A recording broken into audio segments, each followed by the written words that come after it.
오늘은 디모데전서 6장 17절부터 19절에 있는 말씀을 가지고 부자들에게 주는 가르침이라는 제목의 말씀을 전하려고 합니다. 바울은 디모데에게 에베소 교회 부자들에게 이렇게 가르치라 라고 하면서 본문 말씀을 주고 있습니다.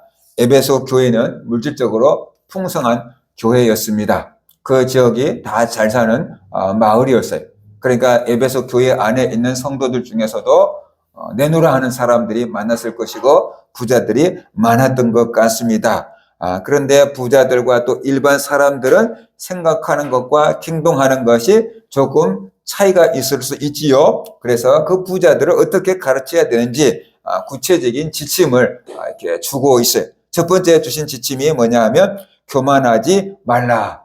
교만하지 않게 가르치라 라는 것이, 그것을 본문에서는 막음을 높이지 말고, 이 세대의 부한자들을 명하여 막음을 높이지 말고 라고 말하고 있습니다. 부자들에게는 교만하지 않게끔 가르치라 라고 지금 말하고 있는 것입니다. 돈이 많으면 이 돈의 힘을 금방 알게 돼. 돈이면 안 되는 게 없네. 사람도 돈만 준다 그러면 뭐든지 하잖아요. 그러니까 돈의 힘을 알게 되고 돈의 힘을 사용하게 되는 거지요. 그러다가 보면은 자기가 원하는 대로 다 되기 때문에 자기가 지혜 있고 자기가 능력 있고 그래서 자기 힘으로 살아간다라는 생각을 하기 쉬워요. 하나님 없이도 나는 살 수 있다라는 그런 착각을 할 수가 있다라는 것이, 그래서 하나님 앞에서도 하나님 없이도 살 수 있는 존재같이 교만한 마음을 먹을 수 있고, 자기보다 경제적으로 따라오지 못하는 사람들을 향해서 무시할 수가 있게 된다는 것이, 그것이 바로 교만이지요. 그래서 이 교만한 사람들은 다른 사람들의 충고를 잘 받아들이지 않을 가능성이 많아요.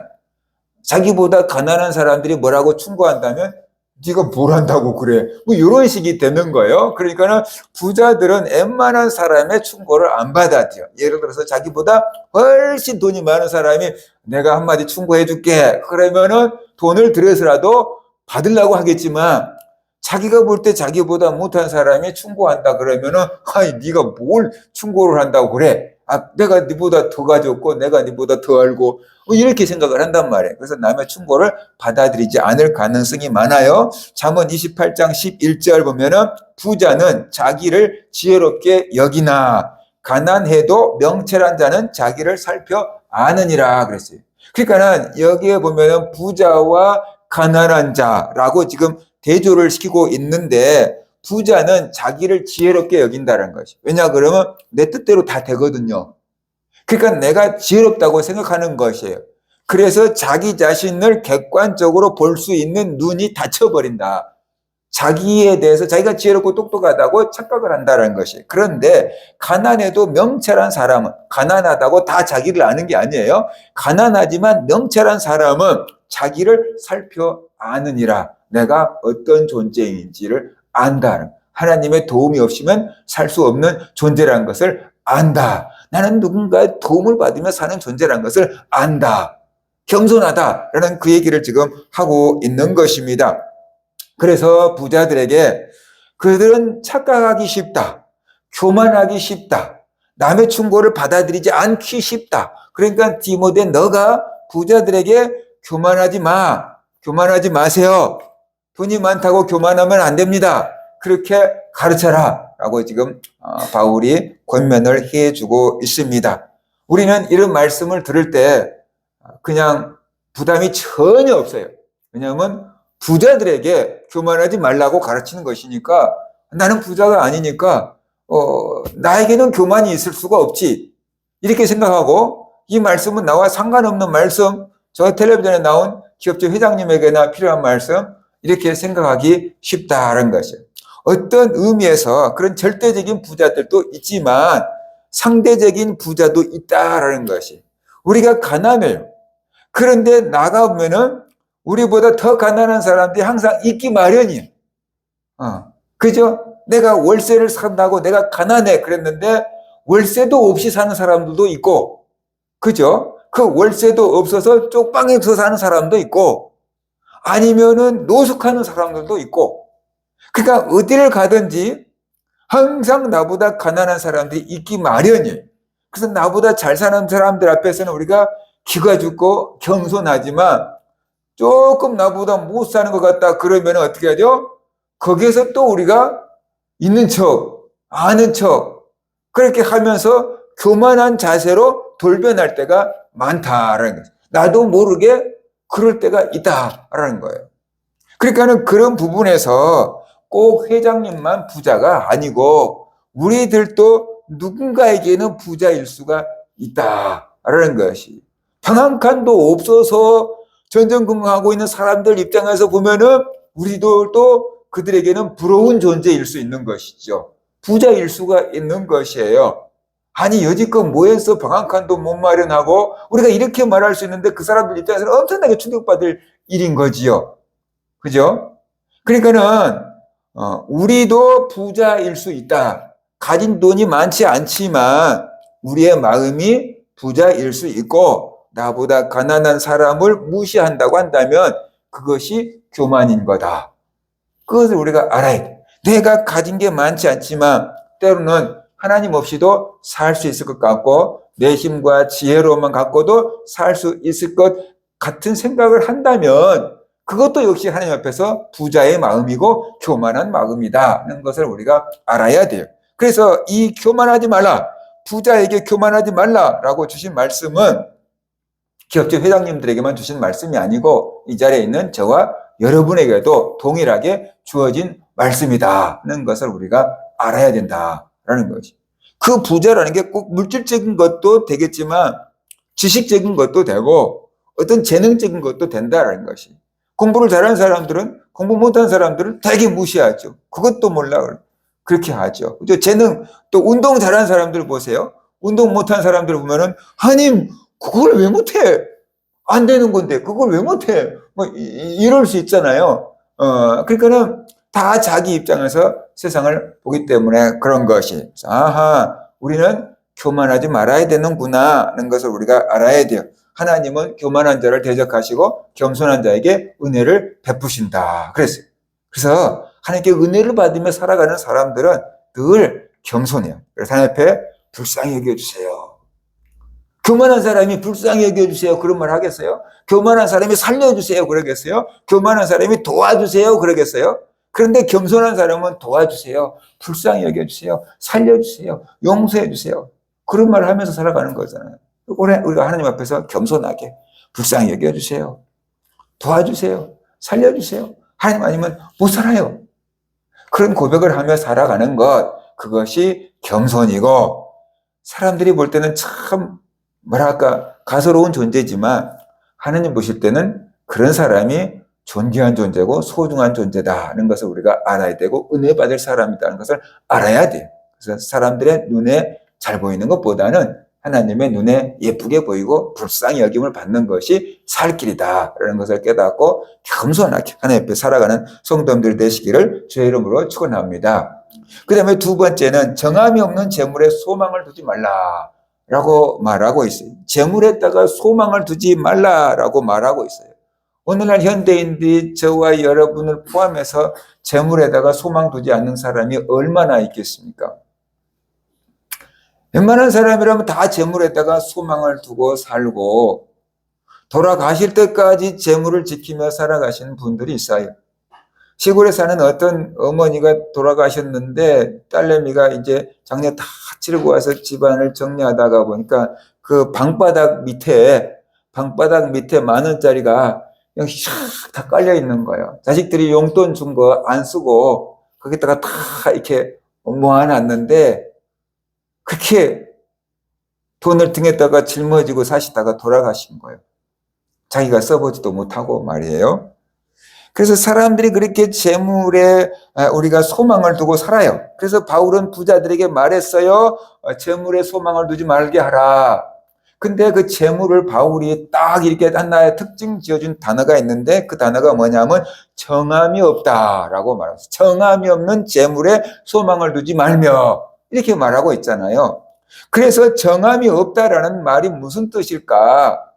헬라어 원어를 보면은 아델로테스라고 되어 있는데 불확실성, 보이지 않음, 덧없음 이런 의미들을 가지고 있어요. 인생이 참 덧없다. 저희 노예 목사님이 이제 이번에 은퇴를 하게 돼요. 원로가 돼요. 34년인가를 목회를 하셨더라고요. 세월이 참 금방이다. 그렇게 말씀을 하시는 거예요. 34년이라고 하면 우리가 볼 때는 굉장히 긴 시간인데 당신이 지나놓고 보니까 후딱인 거죠. 금방이다. 세월이 참 덧없다. 재물이 그런 거다라는 것이에요. 재물은 어떻게 돼요? 불확실성, 보이지 않음, 덧없음 그런 의미를 가지고 있어요. 그러니까 안개처럼 실체가 불분명하고 언제 사라질지 모르는 불확실성, 그것이 재물이다라고 말하고 있어요. 사람들이 볼 때 재물은 없어지지 않을 것처럼 든든해 보여요. 그런데 하나님이 보실 때 이 재물은 모래 위에 세우는 집 같은 거다라고 지금 말하고 있는 거죠. 불확실성, 언제 없어질지 모른다라는 거죠. 금값이 천정부지로 올랐다가 떨어질 때도 있고요. 주식이 그냥 막 하늘 높은지 모르고 올라갔다가 전쟁 터지면 그냥 끝없이 떨어지기도 하고요. 갈 수가 없는 거잖아요. 비트코인 막 좋다가 떨어졌다가 막 선당같이 오르내린 경우들도 많고 그러잖아요. 그러니까 이 돈이라는 것이 정함이 없고 언제 어떻게 될지 상황에 따라서 유동적이고 변동적이잖아요. 대기업체도 1년에 몇 개씩 문 닫는 경우들이 많아요. 그러니까는 그 정함이 없고 흔들리는 이 재물에다가 기초를 쌓지 마라. 거기다가 소망을 두지 마라라고 지금 말하고 있어요. 늘 흔들리는 데다가 소망을 두면은 그건 안 된다. 무너질 곳에다가 소망을 두면 안 된다. 그러니까 재물에다가 소망을 두지 말라라고 지금 말하고 있습니다. 그러면 어디에다가 소망을 둬야 되는가? 오직 하나님께 소망을 두라라고 말하고 있어요. 그러니까 정함이 없다는 것과 하나님을 이렇게 대조시키고 있는 것이죠. 재물은 흔들리는 기초가 무너질 것 같은 것이고 하나님은 반석이에요. 흔들리지 않는 반석. 그러니까 정함이 없는 재물에 소망을 두지 않고 흔들리지 않는 반석 같은 하나님께 소망을 두라라고 지금 말하고 있어요. 그래요. 돈은요. 정함이 없다 그랬어요. 불확실하고요. 그 다음에 덧없는 것이고요. 보이지 않는 것이. 돈이 눈에 보이는 건데 왜 보이지 않는다고 하냐 그러면 이게 언제까지 나한테 붙어 있을지 모른다는 뜻이에요. 이게 언제까지 나한테 있을지 모르는 거거든, 이 돈이. 보이지 않는 거예요. 근데 하나님은 뭐냐 그러면 하나님을 뭐라고 규정하고 있냐고 하면은 우리에게 모든 것을 주시고 누리게 하시는 분이다라고 말하고 있어요. 하나님을 가리켜서. 돈은 정함이 없는 건데 하나님은 우리에게 모든 것을 후히 주시고 누리게 하시는 하나님이다라고 말씀하고 있어요. 그러니까 우리에게 모든 것을 주시고 누릴 수 있게끔 해주시는 그 하나님께 소망을 두라라고 말하고 있어요. 이 말씀을 보면은 예수 믿는다고 반드시 가난하게 살아야 된다라는 뜻은 아니에요. 금욕주의를 말씀하신 것도 아니에요. 부하게 사는 것 자체가 나쁜 건 절대 아니다라는 것이 하나님이 우리에게 주셔서 누리게 하시는 것이 부니까 그것을 우리가 누릴 수 있어야 돼요. 그런데 문제가 뭐냐 그러면은 그 돈에다가 소망을 둬버리면은 그 돈은 어떻게 돼요? 우리에게 재앙이 된다라는 거예요. 그런데 이 돈도 하나님이신 축복이야 라는 것을 알고 하나님의 뜻을 따라서 이 돈을 사용하고 누린다고 한다면은 그 돈이 우리에게 어떻게 돼요? 복이 되는 거고 그 돈을 우리가 누리게 된다. 그럴 때 돈의 종이 되지 아니하고 돈을 쓸 수 있는 주인이 되는 거다. 그러니까 이 정함이 없는 재물에다가 소망을 두지 말고 모든 것을 후히 주어서 누리게 하시는 그 하나님께 소망을 두라라고 말씀하고 있는 것이 돈만 보지 말고 이 돈을 주어서 누리게 하시는 하나님을 의지하라. 하나님을 보라. 그 이야기를 하고 있는 것이. 근데 많은 사람들이 돈만을 본다라는 것이. 부모가 자녀들에게 귀한 선물을 사왔다고 생각해 봐요.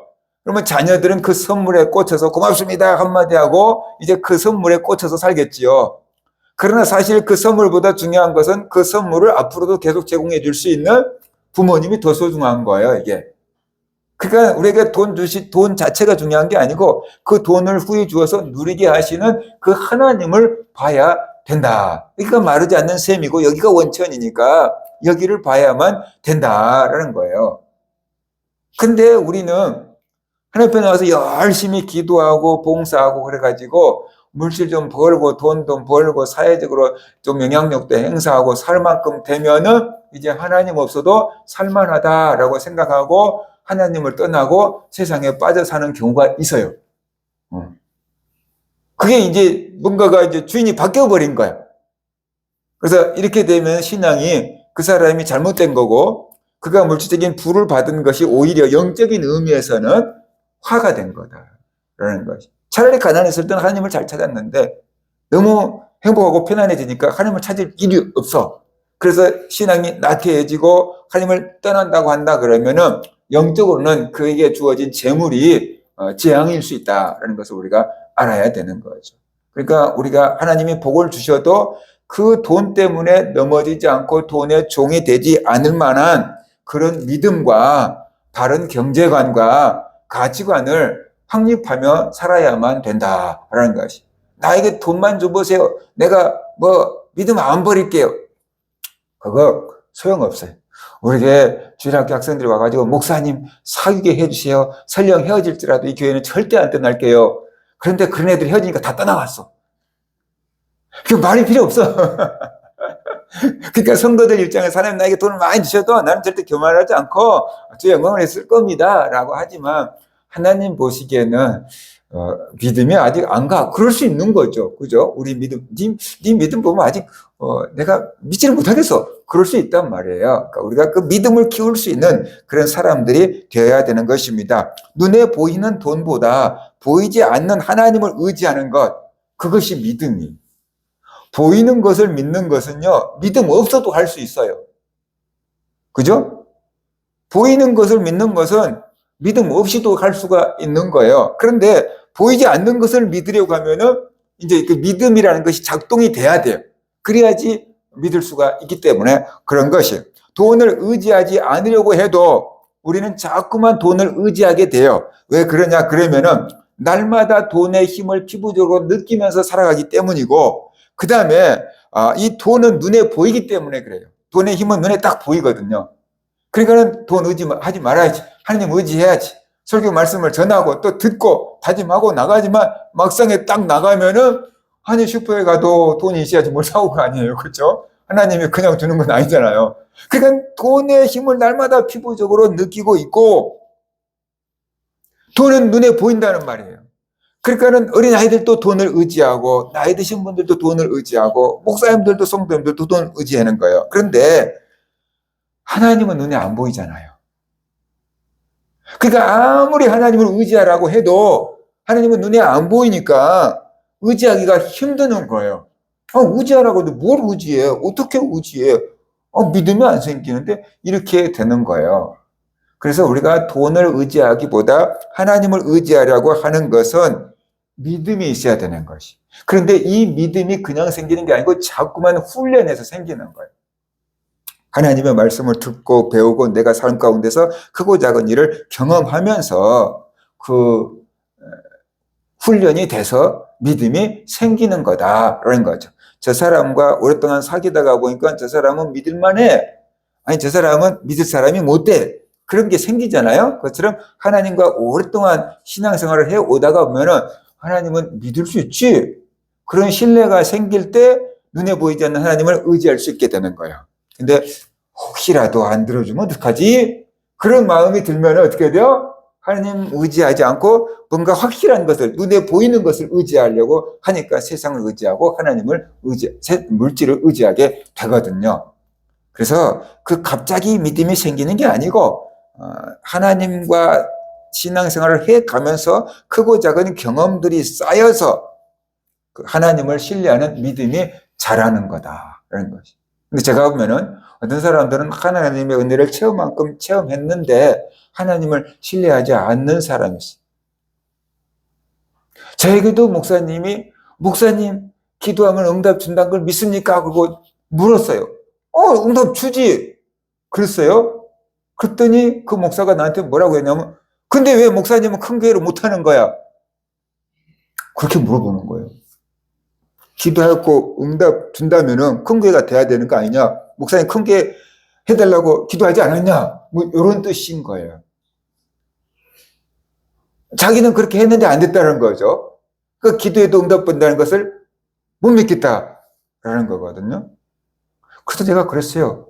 글쎄, 그것은 나도 기도했어. 그런데 그거 안 됐어. 그렇지만 하나님 뜻이 있겠지. 그거 말고 나는 많은 걸 기도했거든. 근데 이루어진 기도가 훨씬 많아. 안 이루어진 것보다 이루어진 기도가 훨씬 많아. 목사님은 기도해갖고 이루어진 것 없어요? 그거 내가 물어봤어요. 그랬더니 줄줄줄줄줄 막 얘기를 하는 거예요. 그럼 뭔 차이일까요? 그 목사님은 기도해갖고 안 되는 것만 보고 있는 거예요. 자기 뜻대로 안 되는 것만 보고 묵상하고 있는 거예요. 근데 나는 되는 것만 묵상하고 있는 거예요. 이렇게 많이 됐는데 기도 안 했으면 내가 어떻게 살아왔겠어? 인식이 되는 거예요. 성도님들도 비슷할 것 같아요. 우리가 기도하다가 보면은 내 뜻대로 되는 것도 있고 안 되는 것도 있고 여러 가지 있잖아요. 근데 더 신앙생활 하다 보면 내 뜻대로 안 된 게 화가 변하여 복이 되는 것도 더 많잖아요. 그죠? 그런 하나님의 손길을, 계획을 깨달을 수 있는 믿음이 있으면은 그 사람은 하나님을 신뢰할 수 있게 돼요. 근데 그렇게 많은 응답을 주었음에도 불구하고 응답 주신 것은 생각하지 않고 응답받지 못한 것만 묵상하고 있는 사람은 하나님을 신뢰할 수 없게 되는 거예요. 믿음이 안 자라는 거예요. 그러니까 응답을 많이 받았느냐 적게 받았느냐가 중요한 게 아니고요. 그 응답을 통해서 하나님의 살아계심을 깨달았느냐, 그 응답을 통해서 하나님의 사랑을 깨달았느냐, 그 응답을 통해서 하나님의 능력이 있다는 것을 깨달았느냐, 이 깨달음이 중요한 거예요. 시선을 어디에다가 맞추느냐가 중요한 거예요.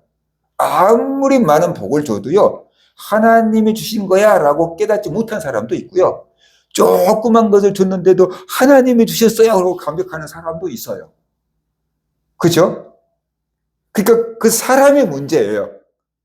이 세상을 바라보는, 하나님을 바라보는 그 사람의 시각이 문제다라는 거죠. 하나님이 문제가 아닌 거예요. 그래서 우리는 세상을 바르게 보고 하나님을 바르게 보고 성경을 바르게 볼 수 있는 시각을 가지고 살아가야만 된다는 겁니다. 그래서 우리는 하나님께 소망을 두어야 돼요. 하나님은 흔들리시는 분이 아니에요. 모든 것을 후히 주시고 누리게 하시는 분이에요. 이스라엘 백성들은 그 하나님을 믿고 40년간 광야에서 살았어요. 그러니까 우리가 그렇게 살아야 되는 거죠. 그 다음에 재물을 나누어 주라라고 말하고 있어요. 선한 사업을 하라고 있어요. 하나님께 소망을 둔다면 재물을 쌓아두지 말고 흘려보내라라고 말씀하고 있는 거죠. 말로만 하나님을 의지한다고 하지 말고 정말로 하나님을 의지한다면, 너 부자들 진짜로 하나님을 의지한다고 한다면은 돈 좀 흘려보내 이렇게 말하고 있는 거죠. 부자들이 돈을 가득가득 쌓아놓고 저는 돈을 의지 안 해요, 하나님 의지해요, 그럴 수 있잖아요. 그러니까 말로만 그러지 말고 행동을 보여라. 네 창고에 가득 쌓여있는 돈을 가지고 가난한 사람들에게 선한 사업을 하고 나눠줘라. 그것이 네가 하나님을 의지한다는 증거다. 그렇게 지금 말하고 있는 거죠. 행함이 없는 믿음은 죽은 믿음이다 라고 하는 것처럼 루트가 그랬대잖아요. 호주머니가 회개하기 전까지는 나는 당신의 회개를 믿지 않겠습니다, 그랬대잖아요. 돈 문제가 해결되기 전까지는 진짜 회개로 받아들이지 않겠다. 입술로만 하는 얘기는 안 믿겠다라는 그런 뜻으로 우리가 볼 수 있는 거지요. 그래야지 내가 가지고 있는 물질을 가난한 사람들에게 베풀 수 있어야지 내가 물질의 종이 되지 않냐고 물질을 다스리는 주인이 되는 것입니다. 이런 말이 있잖아요. 세상 사람들이 이런 말을 하더라고. 쌓아놓은 돈은 내 돈이 아니고 쓴 것만 내 돈이다. 내가 써버린 것만 내 돈이라. 내가 쌓아놓은 돈은 내 돈 아니다. 내 자식 돈은 될 수 있지만 내 돈 아니다 라는 거예요. 내가 쓸 수 있는 것만 내 돈이다 라는 얘기예요. 성경적으로 보면은 하나님의 나라를 위해서 쓰는 돈은 영원히 남아요. 그래서 잠언 19장 17절 보면은 가난한 자를 불쌍히 여기는 것은 여호와께 구워드리는 것이니 그의 선행을 그에게 갚아주시리라 라고 말씀하고 있어요. 하나님의 나라를 위해서 쓰고 가난한 자를 위해서 돈을 쓰면은 하나님께 구워드리는 거예요.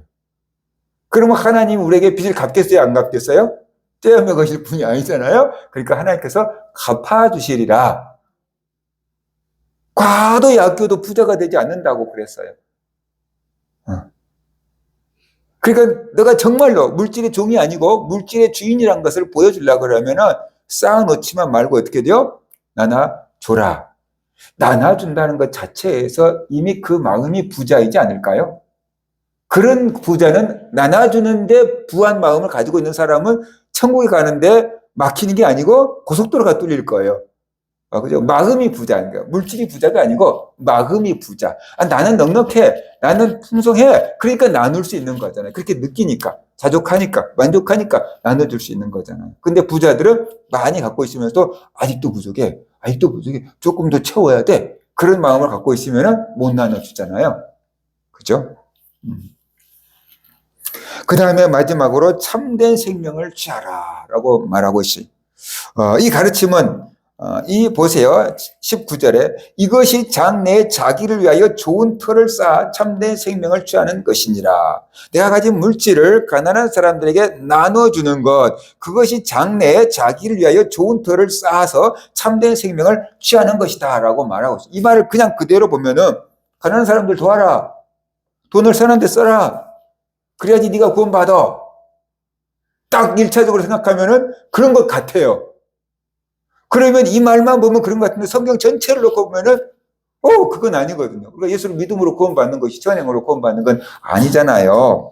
그래서 선한 행동도 중요하지만 그보다도 더 중요한 것은 돈을 의지하지 않고 하나님을 더 의지하는 마음, 돈을 의지하지 않고 하나님을 의지하는 그 믿음이 중요하다는 것이.